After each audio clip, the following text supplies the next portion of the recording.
छोड़ी क जब से तू गेला ससुराल में रहे छियो जान पगला के हाल में। छोड़ी क जब से तू गेला ससुराल में रहे छियो जान पगला के हाल में। हमर प्यार ने रखला ध्यान पर तोहर जुदाई पड़लई भारी जान के हमरा जान पर। कान छियो बैस करोजे गाछी में मचान पर। कान छियो बैस करोजे गाछी में मचान पर। डीजे गुड बलवानी डीजे गुड बलवानी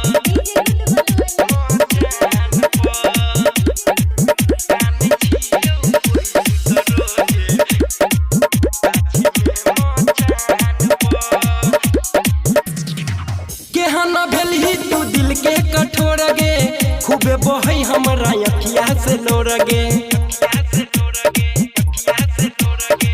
केहना भेलही तू दिल के कठोर गे खूबे बहई हमरा अखिया से लोर गे। छौरी रहल न अपना ईमान पर गे तोहर जुदाई पड़लई भारी जान गे हमरा जान पर।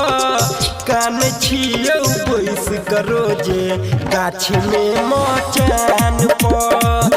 कान छियो बैस करोजे गाछी में मचान पर। डीजे गुड बलवानी डीजे गुड बलवानी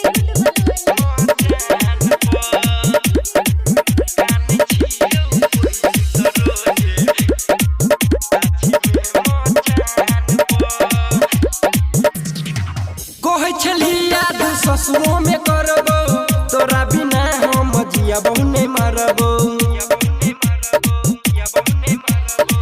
कोहे छली याद ससुरो में करबो तोरा बिना हम जियबो नहीं मरबो। पंकज पांड्या के रखलन ध्यान पर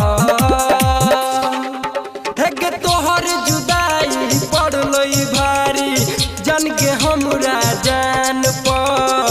कान छियो बैस करोजे गाछी में मचान पर। कान छियो बैस करोजे